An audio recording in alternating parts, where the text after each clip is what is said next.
Okay, so anybody ever read the Babylonian Talmud relative to the charges leveled against Christ? Read the Babylonian Talmud's list of charges against Christ. And guess what it says? He was a convicted felon. Nobody stood to speak for him. Therefore, under the law, he was hanged unto death. That's the Babylonian Talmud. Now go to the New Testament. What are the charges against Christ? Sorcery, blasphemy, treason. So what does that mean? None of that was against the Roman law. It was against the state law or the provincial law, and the federal law, which was the Romans, said, hey, we don't see a problem with this guy. So if you're going to do this, you have the right under your law to release this other guy. And they're like, nah, under our provincial law and state rights, we want him dead. Christ was therefore what under state law? A convicted felon guilty of a crime worthy of death. And he was put to death for that reason. So typically when you exist on the end of the spectrum of a civilization, most of the people you look at as criminals, you only see them as criminals because you don't know what the law is and you don't know how they were prosecuted. And you think your government is capable of determining what is morally correct and what is not. And how much confidence are you going to put in your politicians today to determine what is morally correct and what is morally not?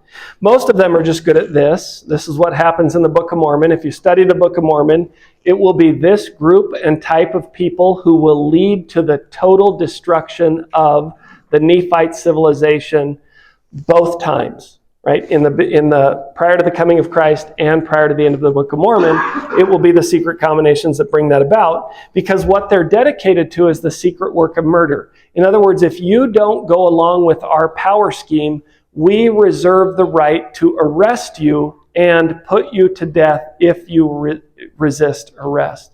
And it was by this methodology that the Gadianton robbers were able to infiltrate the nation, and look at what they focused on, and think of the time frame again, 50 years out from the sign.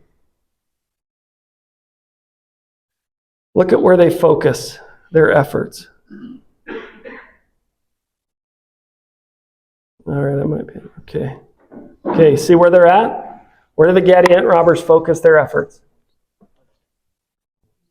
In the cities, urbanization. One of the fundamental tenets of communism, the first 10 planks of the Communist Manifesto, is the urbanization of a nation for the purpose of this kind of thing. So the Gadianton robbers rise up about 50 years out. Let's go in a little bit farther. Okay, remember the guy named Nephi? What would you say is the hallmark of Nephi?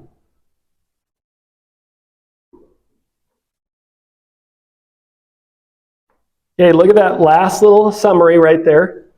By 23 to 29, let's take 2000 minus 23. By about 1977, the Gadianton robbers take over sole management, it says in the Book of Mormon, take over the United States government by 1997 and 1977. By 1977, let me propose to you that the Gadianton robbers had obtained sole management of the United States government. What's a Gadianton robber? Somebody dedicated to power, money, whoredoms, graft, lying. And would you say that's the hallmark of our modern politics? And then comes along a guy named Nephi, gets up on his tower. Let's go out here. Let's take a look at a guy named Ezra Taft Benson.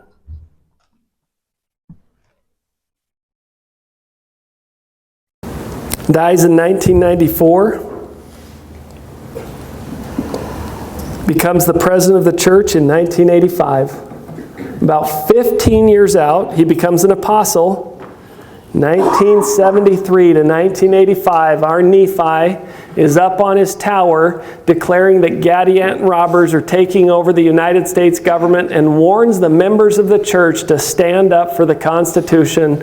And when he becomes the prophet of the church in 1985, gives one of the greatest speeches ever given at BYU called The Constitution, a Heavenly Banner. And then what does he do?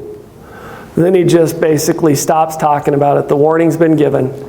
So in 1995, then, we get this unique occurrence, and let's go back to the Book of Mormon.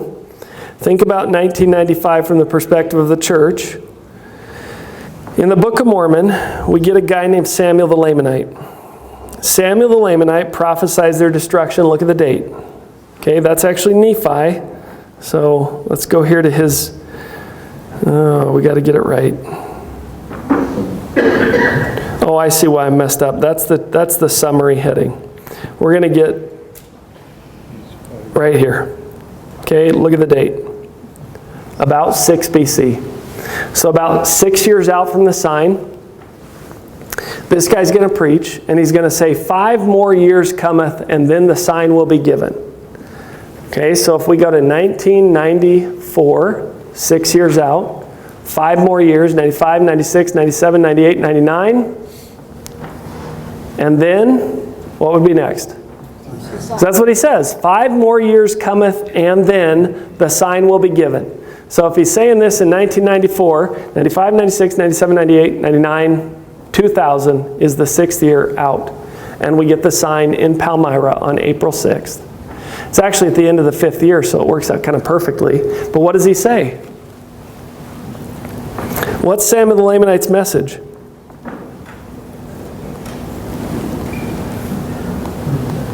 Repent or else. Okay, what's that? Given in 1995. What's the message?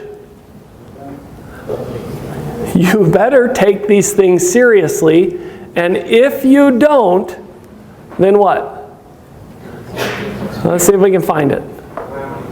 Calamities. It actually says that. If you don't do this, the calamities foretold by ancient and modern prophets will be brought upon individuals, communities, and nations. It's the same message as Samuel the Lamanite. You better fix this or you're going to be destroyed. In the same time frame. And then in 2000, the sign is given. The sign of the coming of the Lord in Palmyra at the dedication of the Palmyra Temple, where God the Father and Jesus Christ appeared to a boy in a grove of trees 180 years before. Now, strangely enough, within 20 years of that appearance, in 2020, what will strike our nation? A pandemic of biblical proportions called COVID. 2020 minus 200 is? Okay, now, I'm going to digress. Don't let me forget to come back here. What time is it? 9:25. Okay, I'm going to digress for a second. When we think of the concept, okay, I got to do better than this. If I don't make a good mental note, I'm literally going to forget everything I just did. Okay, we got to come back here to the year 2000 when the sign is given, because we're going to point out the woman at the well, okay? And then we're going to continue on with the Book of Mormon timeline. In Samaria is a place called Sychar. And the Lord will come out to Sychar, to the well that Jacob gave to his son, Joseph. Why would that be important? What does it mean when a father gives something to his birthright son? It is an inheritance in the land of Samaria, in the place called Sychar. Sychar means the drunkard. What's Isaiah 28 say about Ephraim in the latter days? Ephraim is the drunkards of the latter days upon the fat valleys. Where are the fattest valleys of the world? It's the Mississippi River Valley. It is the most geopolitically powerful valley and riverway in the world, which makes America the geopolitical power that it is. We, as Ephraimites today, sit upon the fattest valleys of the world. In other words, we are the people of Sychar. Christ goes to Sychar in Shem Adiah, which is the inheritance of the 10 tribes, reigned over by Jeroboam, who is an Ephraimite. Okay, so what do you think the woman at the well story is all about? It's a parable about the latter days. What does he say to the woman? There will come a day in which nobody will be worshiping here or in Jerusalem. They will be worshiping everywhere all over the world. And who will be the birthright inheritor of the great blessing of the Ephraimites and Jeroboam in the latter days? We will be here in America. Now, so Sychar is the place of the drunkard, and he stays there for how long? 2 days. And Peter says in 2 Peter, I'm going to give you one piece of advice relative to the second coming of Jesus Christ. And that piece of advice is to understand that one day is as 1,000 years is as a day to the Lord.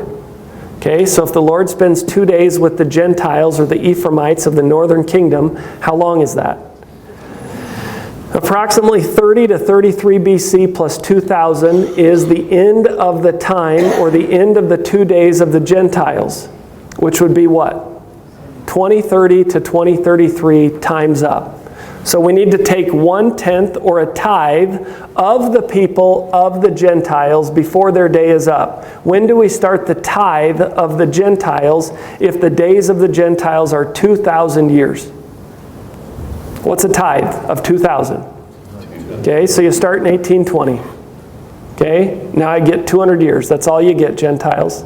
And at the end of 200 years, I'm going to put destruction upon you, which will start in 2020 to give you a warning that if you don't repent and come unto the Lord. Close, the house of Israel, you will be destroyed. Right? That's 3 Nephi 16 through 21. So our time's up. We got hit by COVID, 2020, 20 years after, which just so happens to be a tenth of 2000. Based upon the sign given in 2000, based upon 200-year tithe of the Gentiles, based upon 2,000 years, 2 days that the Lord gives to the Gentile people, expressed in the parable of the woman at the well. And the woman's the church. So here we are. We're at the end, and we've got the Book of Mormon that's going to walk us through this end. Samuel the Lamanite, or our proclamation on the family. Now, let's pretend for a second that 2000, April 6, 2000 is this sign, right? And what's the Doctrine and Covenants say about the second coming of the Lord? What's the Lord called in the Doctrine and Covenants? Every time we really hear about him in the second coming, he's the bridegroom. Bridegroom's got a train with him, right? A bridal train. And we saw that in the sky on April 6, 2000. So, what's the sign of the coming of the bridegroom? What precedes his coming, or what does his coming cause? It's not water, it's fire. Therefore, his second coming is symbolized in fire. Okay, and so if we're going to get a sign of destruction after the sign in Palmyra, what's the sign got to be? Revelation 17, the fall of Babylon, symbolized in Revelation chapter 18. What's Revelation chapter 18 all about? Double unto her double. She will be burned to the ground. In 1 hour will her destruction come upon her. So 2 things got to catch fire and fall to the ground, and they got to cover their head with ashes as the captains in their boats in the sea look upon her and see smoke billowing out of her. That's Revelation 18. So if the sign at Palmyra is the sign of the coming of the Lord, then Babylon must fall. And Babylon falls in 2001 on September 11th in 1 hour in 1 day as a sign of the forthcoming fall of Babylon worldwide. So you get 20 years to repent before everything starts to just come down around you, burst at the seams, and for some reason in 2020 everybody's like, well, why is the world falling apart? Go back and read President Hinckley's talks in 2001 right after. Let me show you one of them. This is possibly one of the craziest things I've ever heard or read in a general conference. Okay? And I think you'll understand why. And my guess is you're like me and you never caught this. And when you see it, it is the most politically incorrect thing ever asserted by a prophet since arguably Brigham Young. Yeah, this is my kind of guy right here. Did you just say that's good? Yeah. Amen, brother. I love Brigham Young. Okay.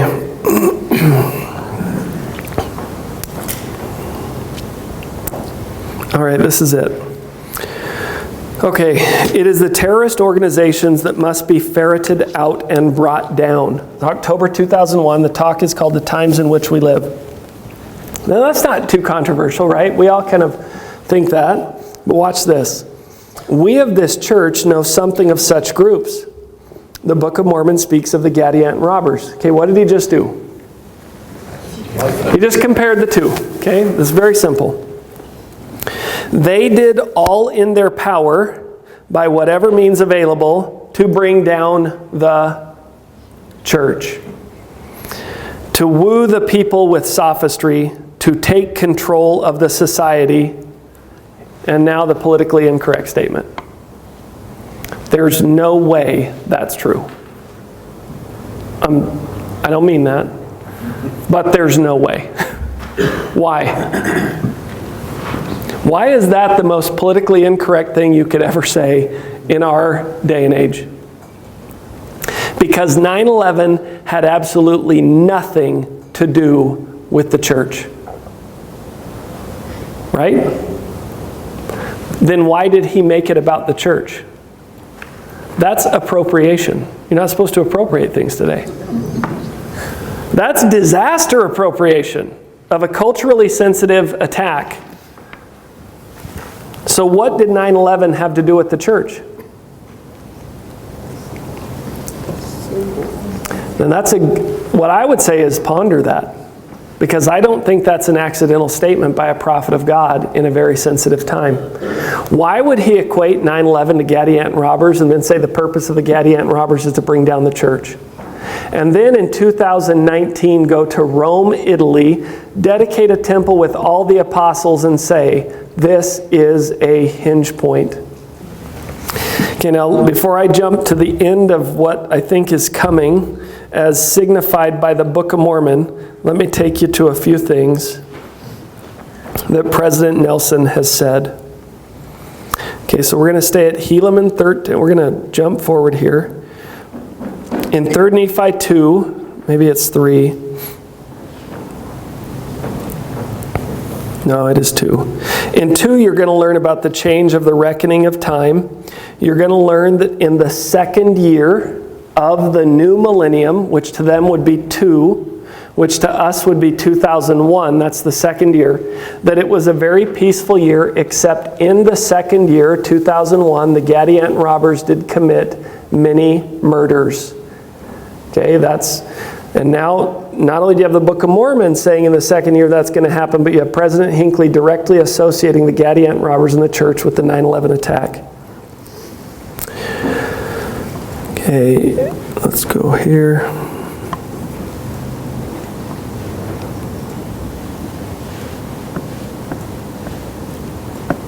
There we go. Okay, you know this one. We stated this one earlier. Tell me at what point in time you think President Nelson is an alarmist. Okay? Is he an alarmist yet on that one? Maybe not. Is he an alarmist because he basically predicts the movie that the Obamas will publish on Netflix? It just like blows my mind right there. I knew when I saw that movie come out, I was like, I've heard that somewhere before.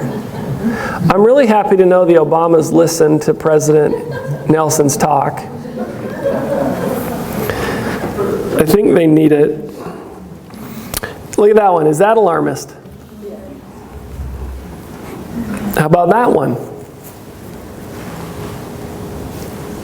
If I go too fast, tell me. I'm not going to read them all. You guys, okay? How about that one? What do you mean men's hearts would fail them? That's a little bit of a sensitive thing to say around COVID time. How am I supposed to take that? Okay, and there's the calamities. Now, hold that thought for a second. Let's go back to President Hinckley. In the other talk he gave in 2001 after the fall of the towers, called Living in the Fullness of Times. Okay, look at that right there. The words of Malachi have been fulfilled. What are the words of Malachi? The hearts of the children, the hearts of the fathers. That was done and over in 2001. That, I can't believe I missed that. One of the most important prophecies in our day is done. Now the vision of Joel has been fulfilled also, he says. Why? Well, there will be wonders and blood and fire and pillars of smoke. Two of them, which merged into one on September 11th, 2001, when the sun was turned into darkness. Okay, and then he says,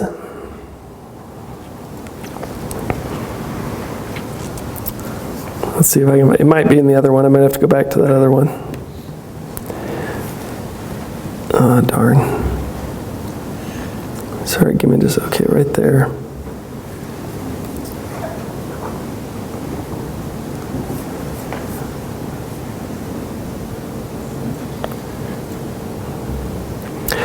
Now, for all those of you who remember President Hinckley, he's like one of the most positive guys ever.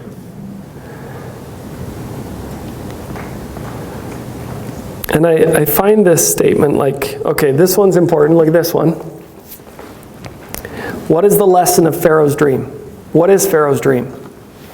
If I were to say fat kine, lean kine, good stocks, withered stocks, what number would you associate with those? Okay, how many cycles of 7? Do you agree that it's 2 or 4?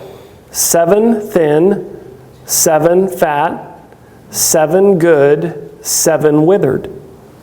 7 times 4 is 2001 plus 28 is 2001 plus 7, 2008. Anything happen? 2008 plus 7, 2015. We changed the definition of marriage on a federal level. 2015 plus 7, 2022. 2022 plus 7 is 2029, the end of the 28-year cycle, falling in the year in which the WEF has predicted the Great Reset, 100-year anniversary of the collapse of the American and British stock markets in the same month, same time, same Jewish holiday. It's the end of his cycle that President Hinckley invokes in 2001. Then he says, I cannot dismiss from my mind the grim warnings of the Lord in the 24th chapter of Matthew. There are 5 chapters of Scripture dedicated to the conversation in Matthew 24. You'll find them in Matthew 24, Joseph Smith Matthew 1, Luke, Mark, and D&C 45. 5 chapters dedicated to one conversation. Possibly one of the most important conversations you can study. Then he says, I am familiar with the declarations of modern revelation that the time will come when the earth will be, what? In a state of indescribable distress with weeping, mourning, and lamentation. I do not believe the time is here when, what? What is implied in that positive statement? That there will be a time of all-consuming calamity. That's President Hinckley. Like the most positive guy you could ever talk to, except for maybe President Monson. Like the world's coming to an end, and President Monson will be, well, do your home teaching.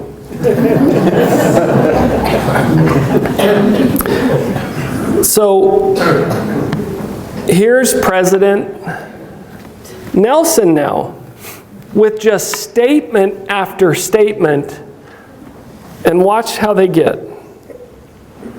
He repeats the admonition in the very next conference on the commotion and failure of men's hearts, 2 times in a row in 2 conferences.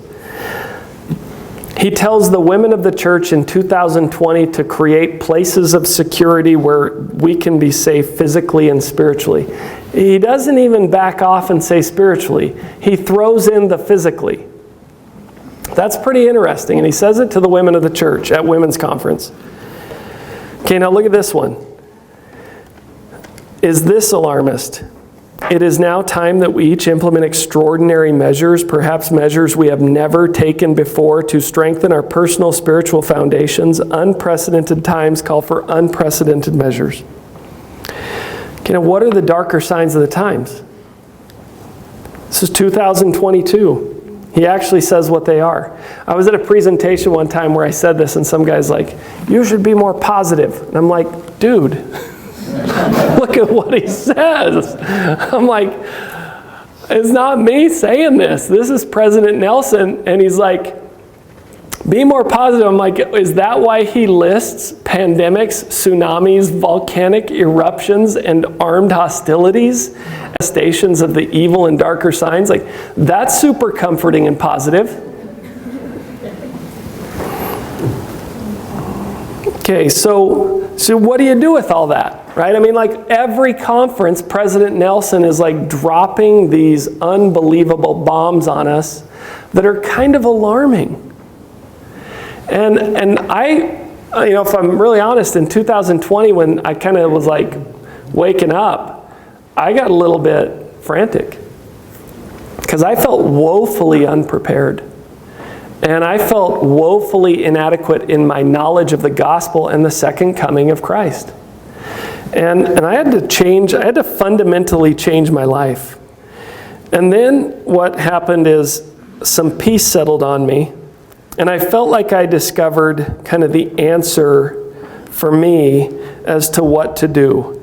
And it came in this concept of becoming a person like I read about in the Scriptures.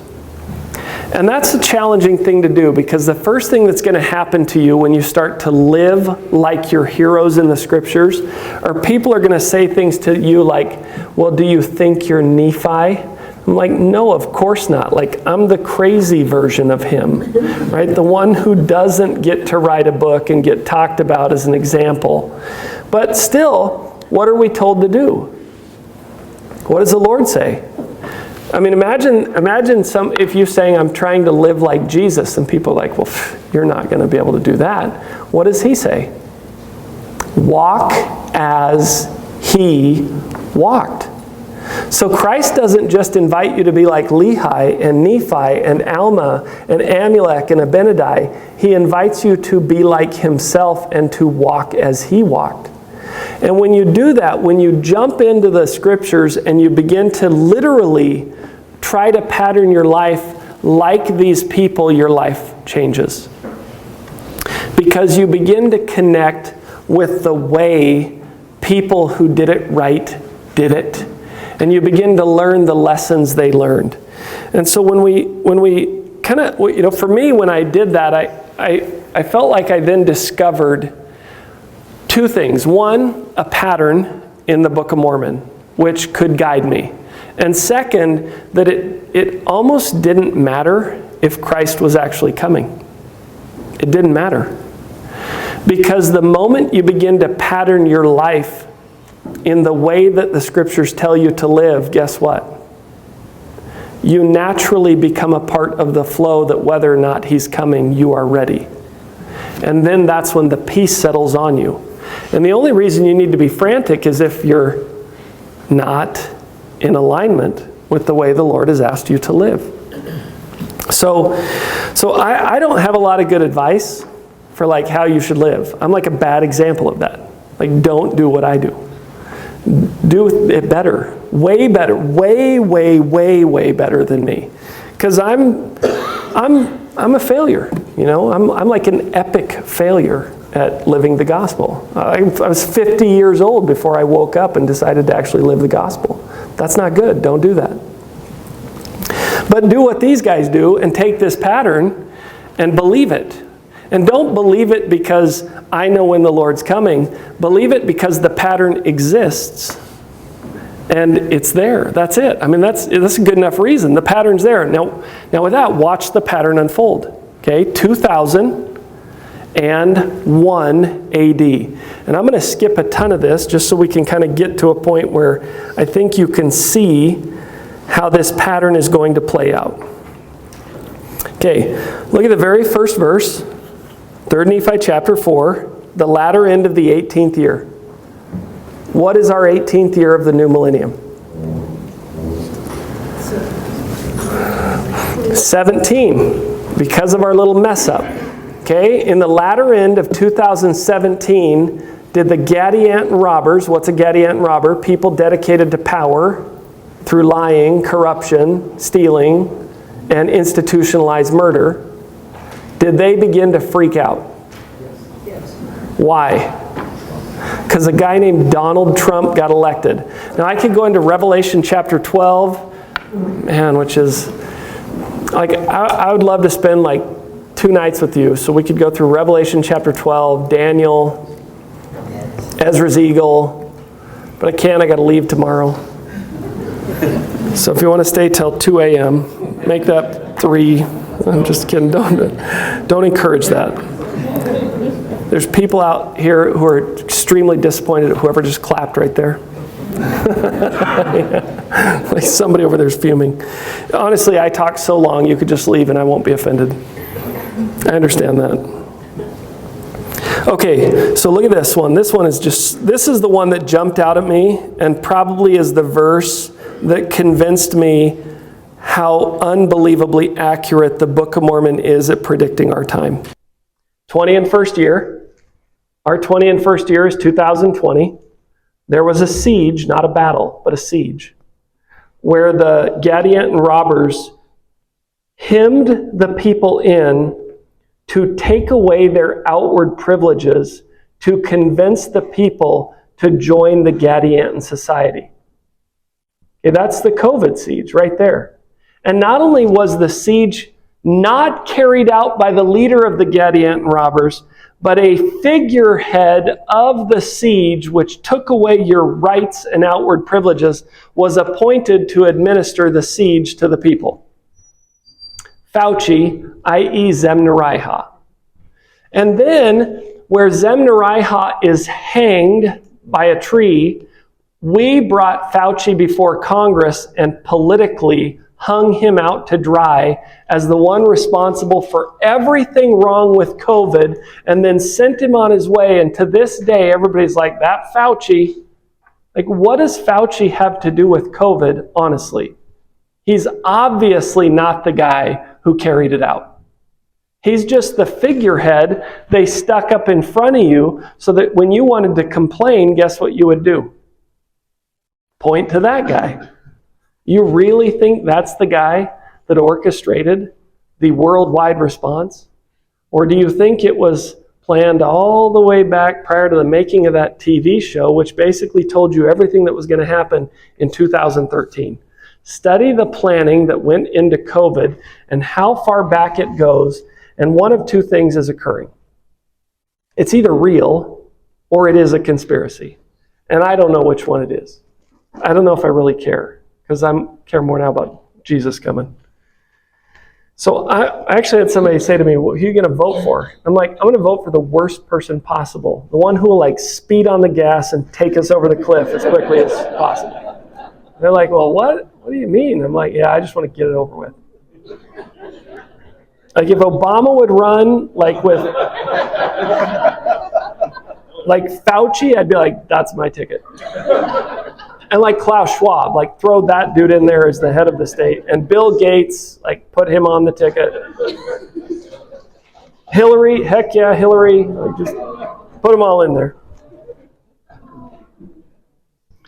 Okay, so as a result of this siege, Mormon, and this is probably, this chapter is amazing. 3 Nephi chapter 5 is one of the greatest chapters in the Book of Mormon because it is all like the editorialization by Mormon, who jumps in and basically says, hey, you better pay attention to this. This is super important. If you just saw that COVID thing that happened, and I know exactly what that's like, and I got to tell you some things.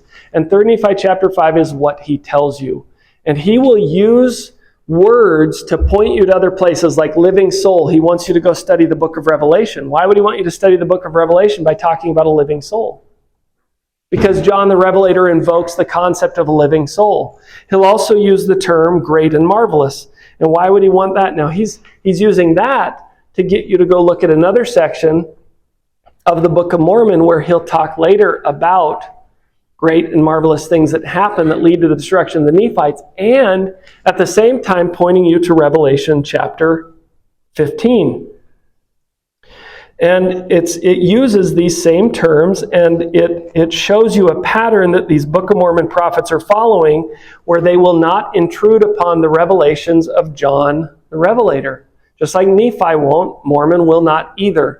And so they will drop little breadcrumbs for you to help get you there so that you can interpret the times in which you live. For example, the great and marvelous 7 last plagues, or 7 vials filled up with the plagues that have the wrath of God. Well, what is the wrath of God?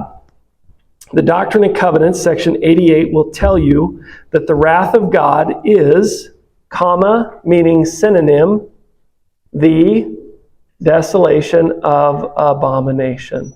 So what's the desolation of abomination? It's the 7 vials poured out with the wrath of God that lead to the full end of all nations talked about in D&C 87:6. How do you know when the desolation of abomination is imminent? You have to look for when it's set up. How do you know when it's set up?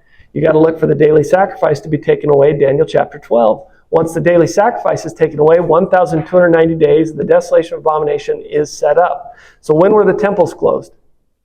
March 26, 2020.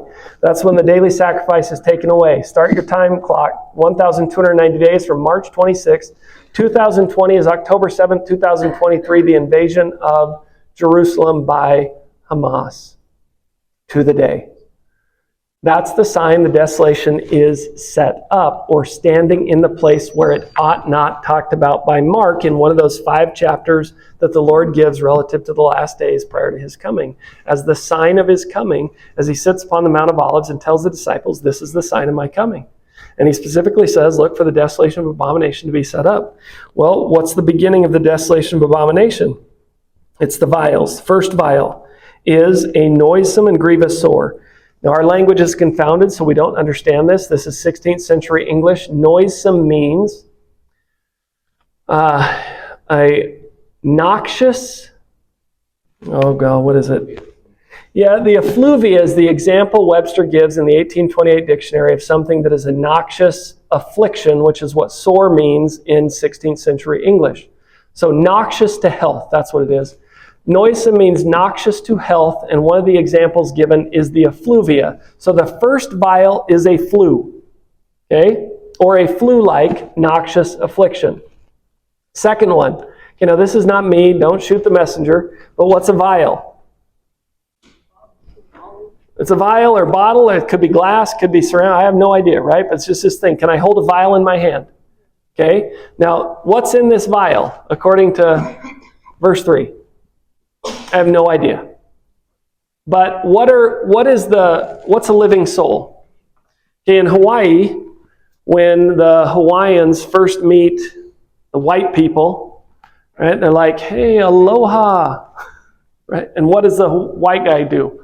And the Hawaiian guy gives like this sign to see if they're a brother, to see if they have the aloha, and ha is the spirit, or the soul, or the breath, which is also a breath word in Hebrew, ha, he, ho. And so they'll say aloha, and then they embrace, and they breathe the breath into the other person to see if they're a brother. And the white guy's like, hey, how's it going? And so they call them haoles, haulis. Haole meaning without soul, because they didn't know how to speak the breath language. They didn't know how to do the embrace. Where do you get the breath of God breathed into you? At the veil of the temple. Next time you go to the temple, pay attention. You'll get the breath. You'll become a living soul as you pass through the veil, right? And that's what this imagery is. So if you're a living soul in the sea, what's your problem? What's the sea? Revelation chapter 12, the dragon rises up out of the sea. The sea is his dominion. What's a person who's gone to the temple and become a living soul doing in the dominion of the devil? They shouldn't be there. So Mormon is also warning you, once you wake up, get out. Get out of the sea. Because if you're a living, sorry, I'm pointing that way because I can see it there. If you're a living soul in the devil's dominion, do you have any promise of the Lord? No. Okay, so what happens when we pour the vial into the people? Because that's what the sea is. The sea is people. You'll read that. You'll learn about that in Revelation chapter 17 when you get the interpretation of what the waters are. So what happens when the stuff in the vial is mixed with the blood of the people? The blood of the vial turns their blood to the blood of a dead man. So after we had an effluvia affliction, did we get a vial that contained a substance that when it got in your blood, turned your blood to the blood of a dead man? I don't know. Maybe. Maybe it didn't. Maybe you were a living soul who followed the Spirit and a prophet of God, and you're good. Maybe you were told not to, and you didn't. Whatever that is, I don't know what it is. I'm not insinuating anything. Okay, what's the third angel? Because what matters is that you got your personal revelation, that you had the promise of the Lord, that you remained under covenant. Third angel poured out his vial upon the rivers, and the fountains of waters became blood. We had a movie on Netflix predict this very thing. Shortly after the movie on Netflix, we had a great big toxic chemical spill hit the Ohio River, which contaminated the Ohio Riverway, which is one of the largest riverways in the eastern United States. Now, I'm not saying that's a thing. I'm just saying it's interesting that the order of these things that Mormon appears to refer to in 3 Nephi chapter 5 seem to line up with the series of events that start to occur in the world today around the same time that the Book of Mormon seems to be lining up with our time. Look at the fourth angel. Pours out his vial upon the sun, and power is given to him to scorch men with fire. We had fires in Australia, fires in the United States, fires in Canada, and a fire that burned a place called Lahaina, Maui. Maui is the god of fire who came down from the sun and gave fire to man in a place called Lahaina, which basically means scorched earth, I think, or scorched place. Men were scorched with great heat, blaspheming the name of God. Fifth angel pours out his vial upon the seat of the beast. Now this is tricky because we assume that the beast is the devil, but the beast is not the devil. How do we know it's not the devil? Because here's the beast right here. I saw a beast rise up out of the sea, 7 heads and 10 horns. He was like unto a leopard, a lion, and a bear. Does that sound familiar? That's Daniel chapter 7. There's one missing beast. Daniel is not given the identity of the fourth beast in in Daniel chapter 7. It is hidden from him. And the knowledge of the fourth beast is given to another prophet that goes by the name of Ezra, or in Greek, Esdras, who is found in the Apocrypha in 2 Esdras chapter 11. In 2 Esdras chapter 12, the Lord says to Esdras, or Ezra, look at verse 11. The eagle whom thou sawest is the kingdom which was seen by Daniel. So now we know the identity of the fourth beast seen by Daniel in Daniel chapter 7. A lion, a bear, a leopard, and a eagle.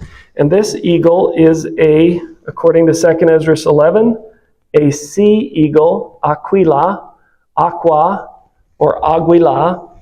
And that means what kind of eagle? What is a sea eagle? That's a sea eagle. Have you ever seen one of those? You know any countries whose symbol is that? What country is the leopard? I don't know. But I know who this one is. It's the worst of all the beasts. It's the worst one. And it's the one that brings the most destruction. It's the one that turns away from the most righteousness, the one that God founds, and the one that turns away from him and becomes the opposite of what God intended it to be. It kills a prophet of God. It enslaves an entire race of people. It drives the LDS church out of its boundaries. It then comes and takes over the state of Utah against the will of the brethren.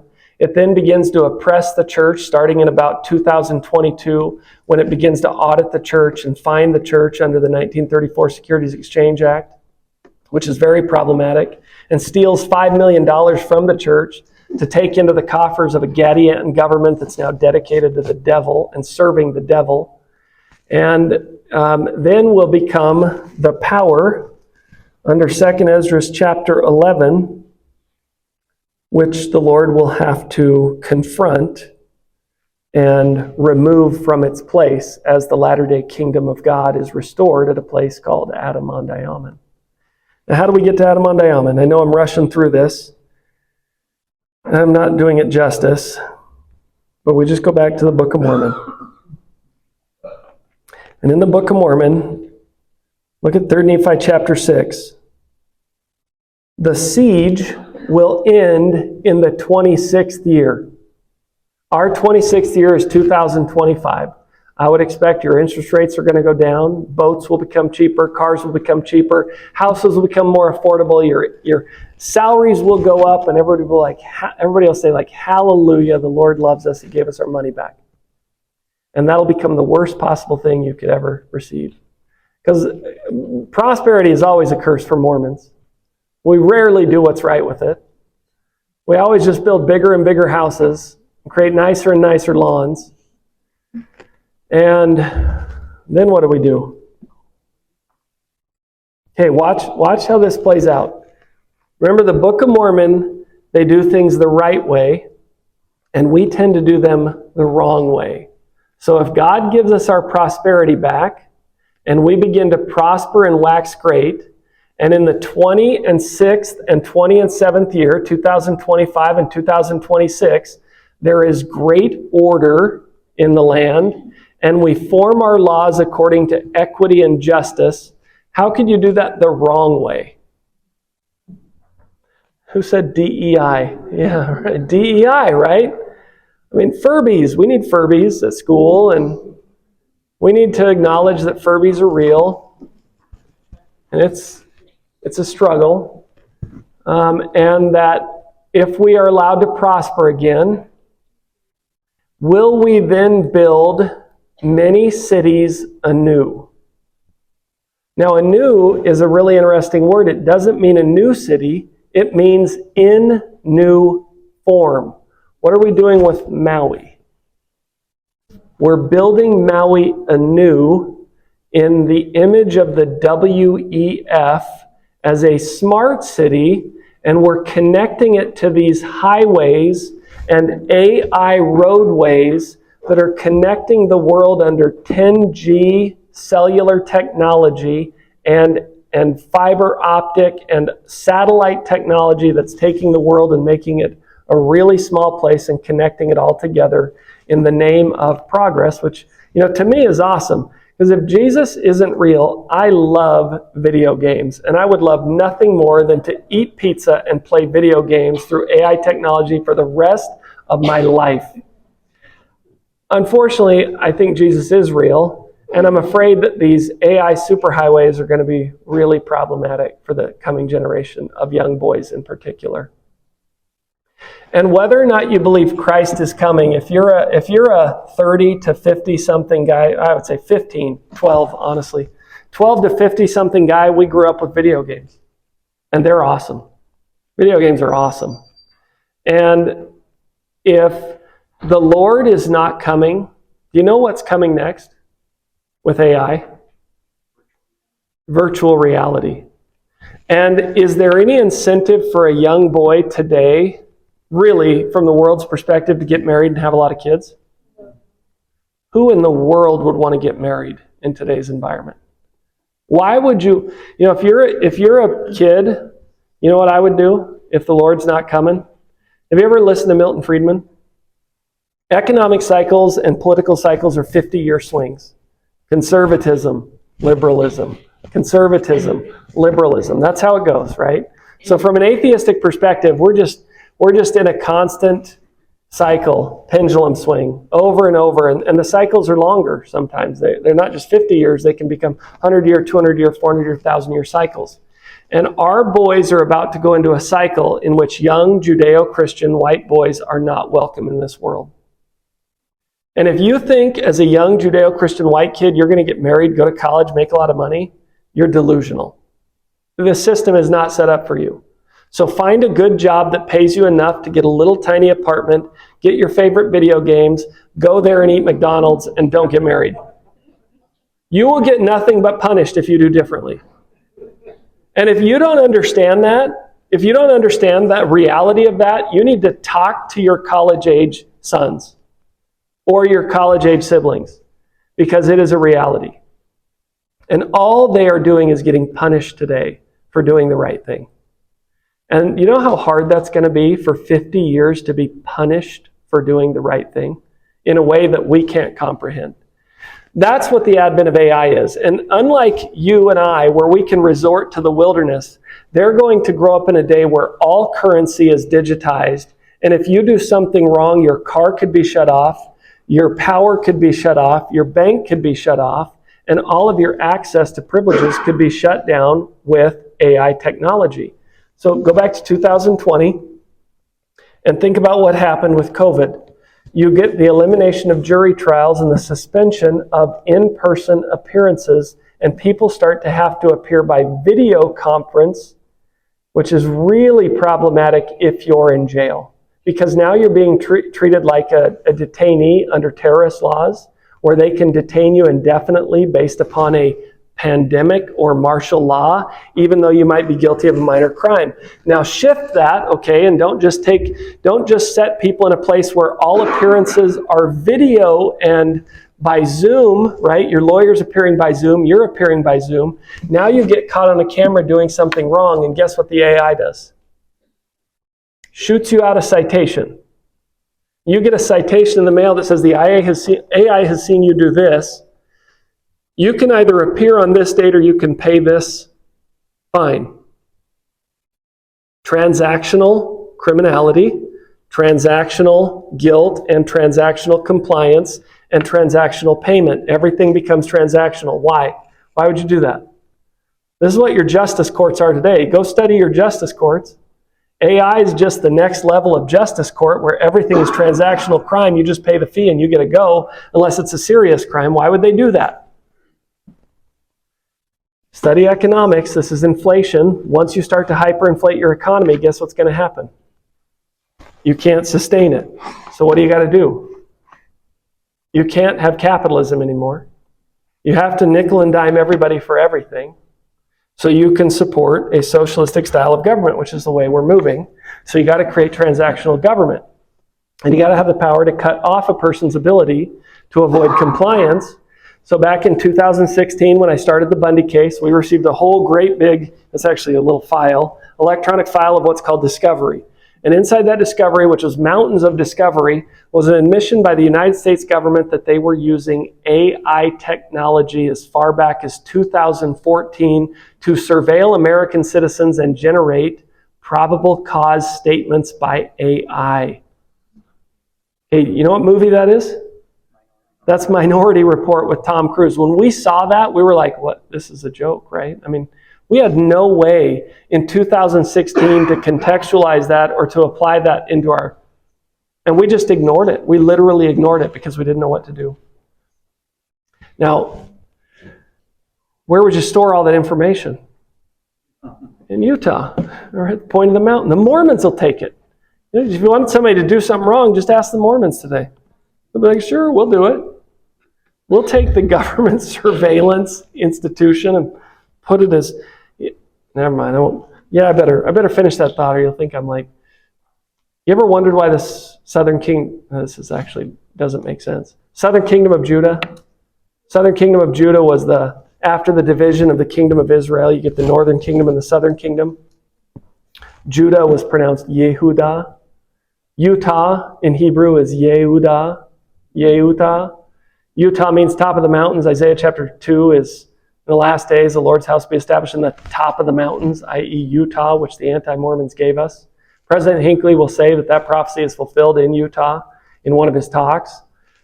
So Utah is literally named after the ancient Southern Kingdom of Judah. In 1958, National Geographic magazine will publish an article called Geographical Twins, A World Apart, in which they'll publish pictures of Utah and Israel, comparing the two together.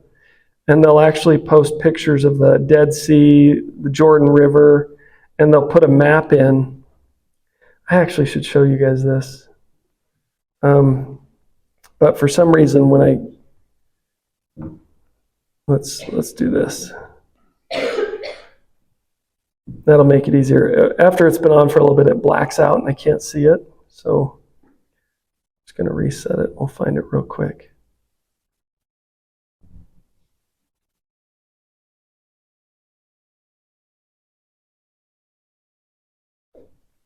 All right, there it is. This was in the National Geographic magazine in 2028. You got the Jordan River on the right, Israel. Jordan River on the left, Utah.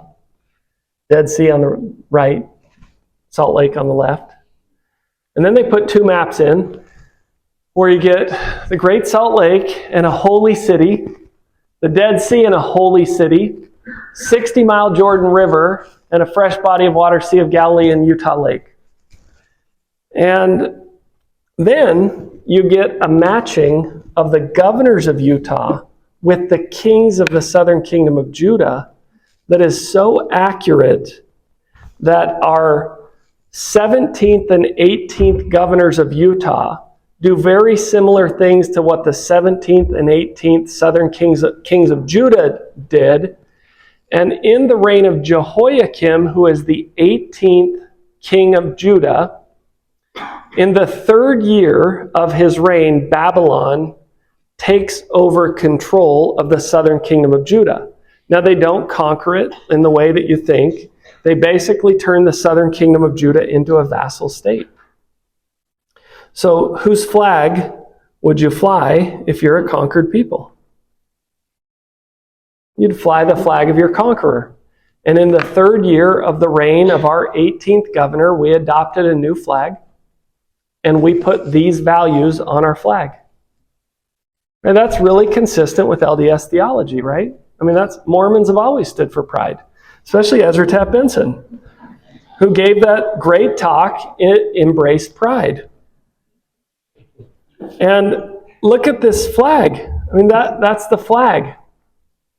And what in the world does that have to do with Utah, except the fact that you've entrapped the beehive, the Deseret, in a Saturnalia sphere turned on its side, which, go home and study that. We won't get into that tonight, but I mean, just some... Get that. Could you try again?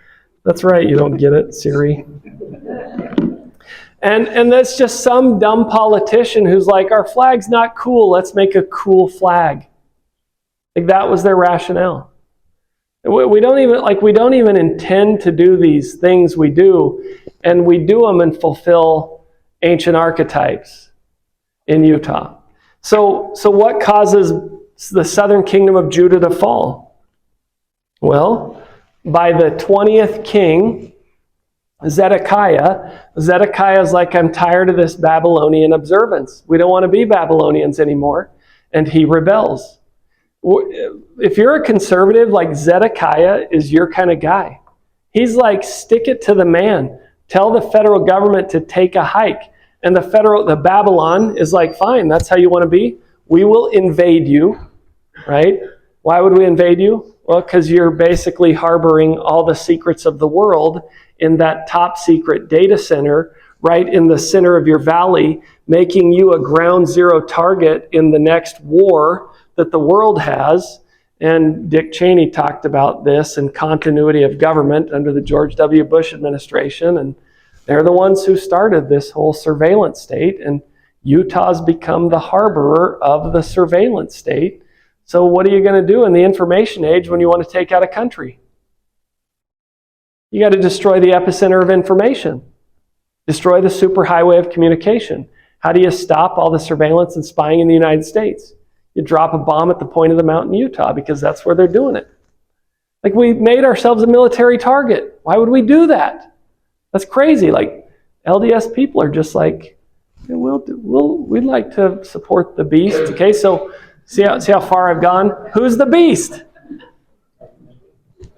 The beast is the eagle.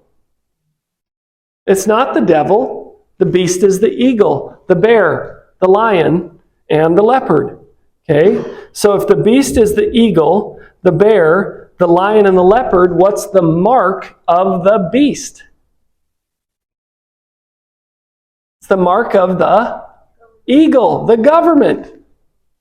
Right? That's exactly what it is. It's not the mark of the devil. The devil's not the beast. The devil's the dragon in Revelation 12, and the beast is its servant, and that's the eagle, which is America.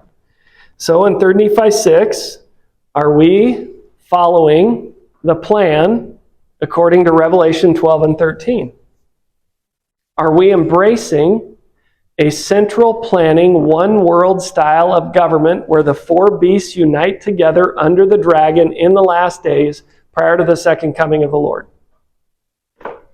Did you see a moment in time in which you couldn't buy or sell anything unless you complied with the beast? Got a mask on? No, can't come into the grocery store. I wish I had time to tell you the story of Abinadi. Do you know what Abinadi did? Abinadi would go to the grocery store not wearing a mask. That's what he did. And then he'd cough on people. And so what did the people do? Who threw Abinadi out the first time? The people.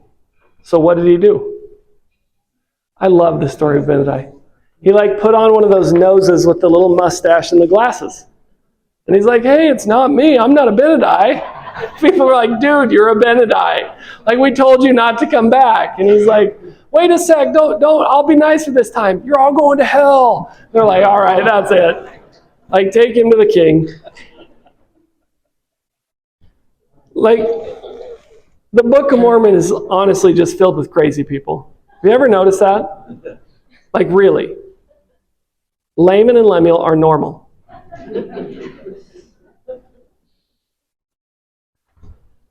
That makes me want to talk about that. Let me finish the Book of Mormon. Okay, what's coming next? After we see the rise of these cities built anew and these highways cast up, right? This is infrastructure development. Infrastructure development today is being driven by the WEF. Water, city planning, urbanization, communication is all coming from the WEF in Davos, the whoremongers who love escorts and prostitutes in Switzerland. Thank goodness the court of King Noah is literally reigning over the world. So there begins to be, look at the year, in the 29th year, 2028, there began to be some disputings, pride, boastings, persecutions. Rise of the deep state, verse 11, the deep state's coming back. Nothing Trump can do to stop the deep state. And the people began to be distinguished by ranks. They lifted up in pride that persecute, revile. There becomes a great inequality, the Great Reset. Great Reset's coming, whether you like it or not. And in the 30th year, look what happens to the church, 2029. Say goodbye to that 501c3 and corporation. Because does the Lord care about 501c3s and corporations? No, he cares about keys. But how many members of the church testimony can stand on just keys and not all the accoutrements that come from worldly success that the church has enjoyed for a long time? But when the beast takes that away and all we are left with is the keys, can your testimony stand with the keys? I think that's the challenge that's coming. The church is broken up in all the land, which of course the government has power to do. Since 1907, once we voluntarily entered into the corporate structure of the United States, there's a case called Johnson v. McIntosh from the 1800s in which the Supreme Court determines that ultimate title to all property in the United States is vested in the government of the United States. That's who the owner and title holder of all land is. Therefore, everything the church owns in the United States belongs to the United States government. The only place that the church is safe in the Book of Mormon is amongst some of the Lamanites who are converted to the true faith, who remain firm and steadfast.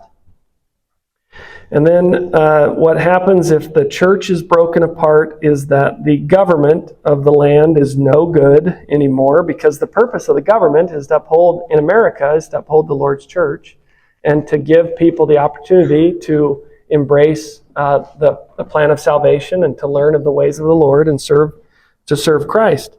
So the government of the land is destroyed. And then you have tribalism, anarchy, civil war, chaos. And that lasts for about 3 years. And look at what it says. All this iniquity had come upon the people because they did yield themselves up under the power of Satan. And the regulations of the government were destroyed. So about 3.5 years of this will go on. And after 3.5 years, quite suddenly, on the fourth day, 30 and fourth year, which is our 2033 is our 34th year of the new millennium. In the first month, which is approximately late March, April, on the fourth day of the month, there arose a great storm, never known in all the land. Right? And this is DNC 87 again. This is the evil and darker signs of the times talked about by President Nelson. Thunderings, shakings, lightnings. Zarahemla takes fire. Okay, let's look at something real quick. That's horrible.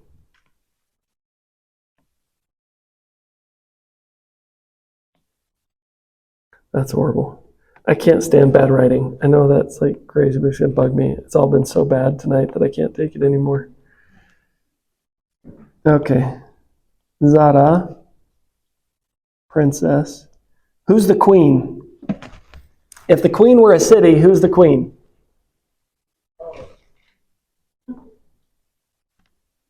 Would you agree with me if I said the queen was the New Jerusalem or Zion? And anything but Zion or the New Jerusalem is not the queen. It would be a princess, which is a daughter of the queen. And a daughter of a city is a what? It's a city. And the daughter of a center stake is a what? Is an outer stake. So a princess of God's city is a city or a stake. Zada means princess or seed. Hez, a breath word. Okay, the breath in Hebrew. So which means that the breath is in the middle. The breath is infused inside this place. And malah is salt in Hebrew. So you have the stake or city given the breath of God called salt.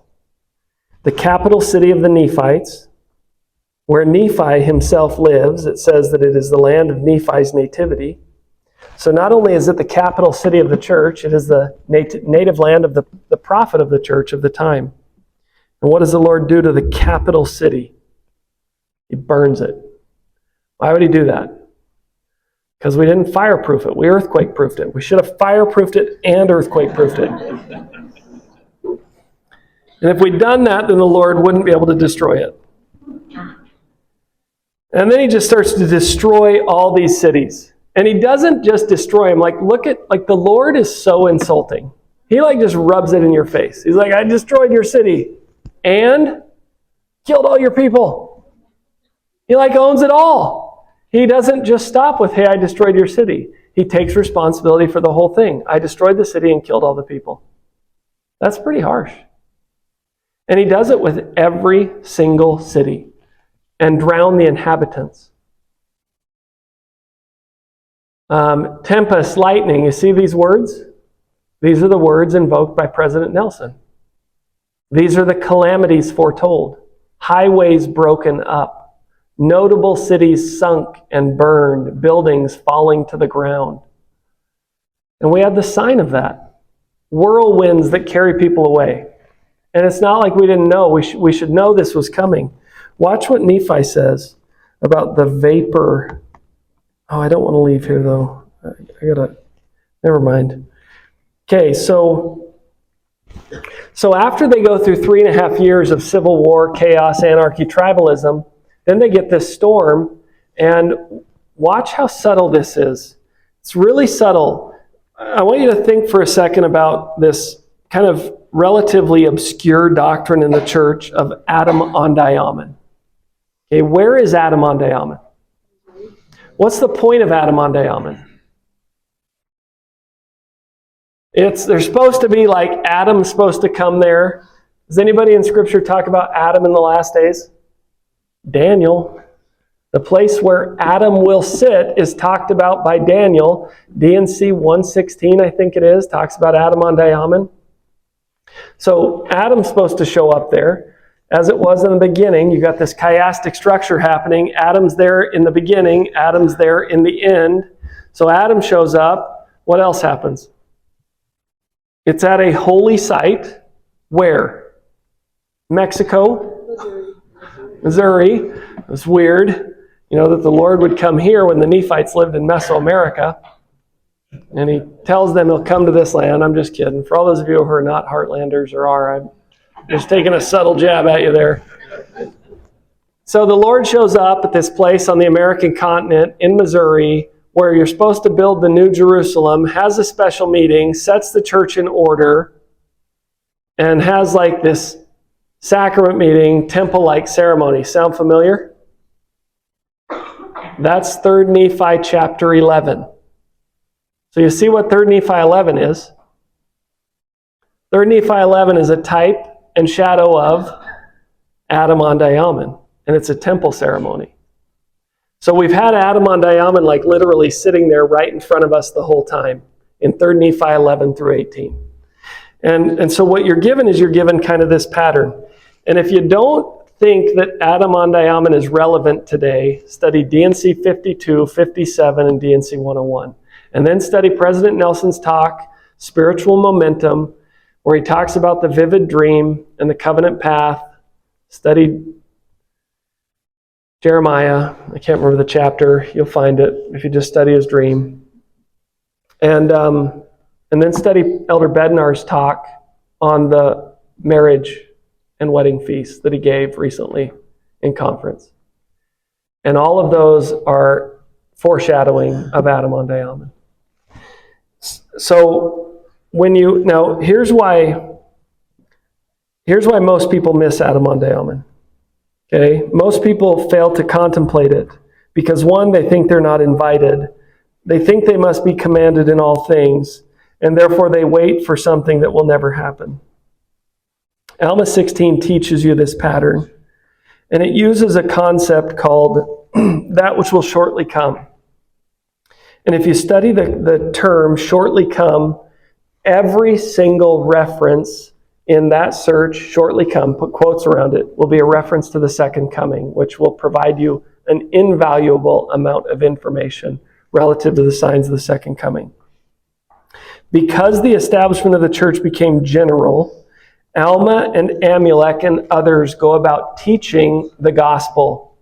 And one of the questions that comes because of Alma and Amulek's teachings of the coming of the Son of God, people are like, hey, we are learning that the Son of God would appear to the Nephites, and guess what they want to know? Where will he come to? Many people did inquire concerning the place where he would come. Okay, why would that be in here? Well, we've been taught that the Son of God will appear to us.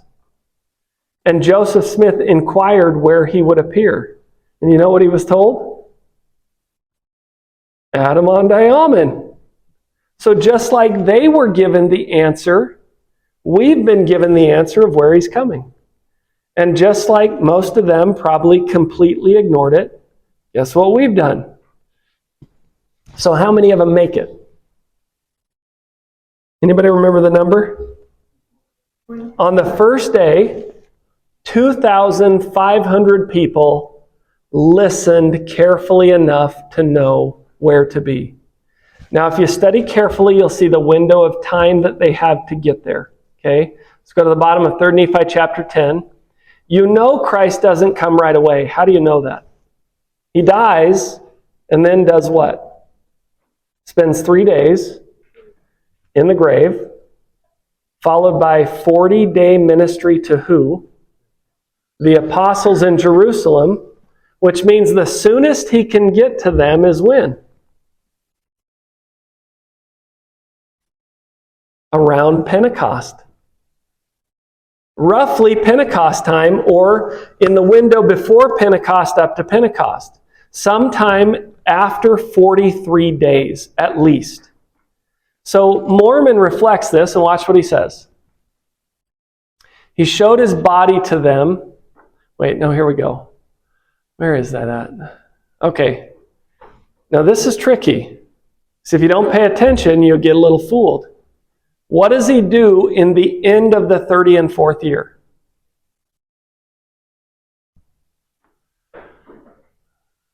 He shows them great favors. It does not say he appears to them at the end of the 34th year. It says that's when he bestows the great favors. You know, I would highly encourage you to go watch an episode of Ward Radio in which they interview a guy who claims to have translated the characters page transcript of the Book of Mormon. It's amazing. And this guy is super credible, well-read, I wish I could remember his name. It's just so awesome. And what's crazy is this guy is either one of the most sophisticated readers of the Book of Mormon, or he's just spot on. Because he translates it and he says it's an introductory paragraph of the Book of Mormon that was not put in the Book of Mormon that says Christ spends about 50 weeks with the Nephites. You know, think about that, how brilliant that is in context of this. Where did you say that was? Ward Radio. I wish I could remember his name. Humble, just really impressive guy. And just humble about it. So sure. After Christ was resurrected, I think Nephites and Jews still had to sleep at night. So Jesus could have visited the Nephites while he was ministering during the 40 days. Yeah, it's possible. And I'm open to anything, right? But if you read that characters page, it says he spends 50 weeks with them. Which on a Hebrew calendar, if you're going by 30-day months roughly, and you're not appearing until about 43 days after, that's about exactly as much time. And then he says, what? To them. Now I got to go other places. Now he could also be back and forth, right? But what's fascinating about the characters page and this is that the two of them make sense together. So even if this guy's wrong, it gives you some amazing things to think about relative to what the Lord is doing with these people and how long he's spending with them. So let's say, let's say that we follow this pattern, okay? And we see similarly the decay of government, which leads to the revocation of the rights of churches throughout the land. And churches are no longer acknowledged as having special status within the United States. We see the government fall apart, and we see an era of about 3.5 years of tribalism, civil war. Right now, I don't know if that'll happen. I would say that we are in one of the most polarized times we've ever been in as a nation, with a person who is about to become president that many people do not like, and vice versa, right? You have two sides pitted against each other in a way that we've never seen. And you have the rise, I'm going to argue this from the government's perspective, okay? You have the rise of right-wing terrorism, which I can hardly say that with a straight face, but for some reason, like Judeo-Christian white men in the Rocky Mountain West have turned into terrorists and are just like one of the greatest threats to the American Republic. Because of that, we have decided that people shouldn't store food and shouldn't prepare for the second coming because that's extreme. And if you do that, you might appear on the Homeland Security watch list. So don't do that, right? And if you do, don't tell it to your phone these days. So, you just look at those things, right? And you just see this really, like it's a disaster waiting to happen. BRICS versus G7, the inflation of the American economy right now, the creation of digital currency, such that you either exist on the precipice of a reformation of technological change that will take us into a 50-year cycle of utopian technology, or the Lord's coming. And either way, you should be prepared.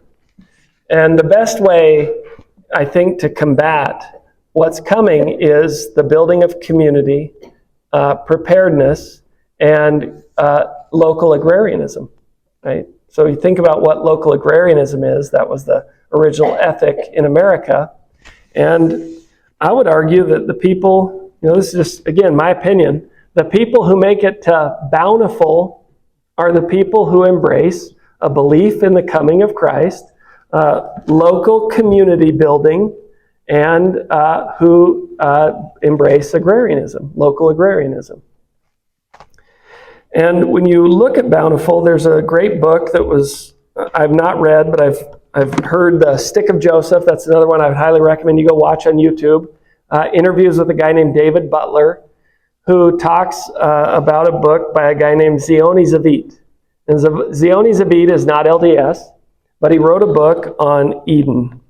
And he sought the meaning of Eden, and the word that he came to use as the greatest descriptor of Eden as a non-LDS person was bountiful. And strangely enough, we have a doctrine that is where the Lord will appear in a place called Missouri at Adamon-Diamond. And for those who made it on that first day, because there's 3 days that are talked about in the Book of Mormon, and those 3 days symbolize the gathering of the house of Israel to the Lord. The first day you have the remnant 2,500. The remnant 2,500 then go out as missionaries to a broader group, draw more and more in, and do that again until you have the strangers, right? This is the wedding feast. The strangers being invited in, because the people who are invited to go, and this is Elder Bednar's talk, who are already given the clothing of the wedding feast don't show up. And you have that cycle happening in 3 Nephi 11 through the end of 3 Nephi. I would also, again, highly recommend David Butler on Stick of Joseph, where he'll talk about how bountiful is a temple ceremony. Okay? Now, just to give you, has anybody not listened to David Butler's presentation? Because if you haven't, I want to try and excite your mind to want to go listen to this. So I want to show you a couple things, okay? If you look at 3 Nephi 11 as a temple interview, okay, and then go, let me see if I can find it. Yeah, we got to go. Okay, never mind, we got to wrap up. Oh, is it 10? It's 10:40. Geez, sorry.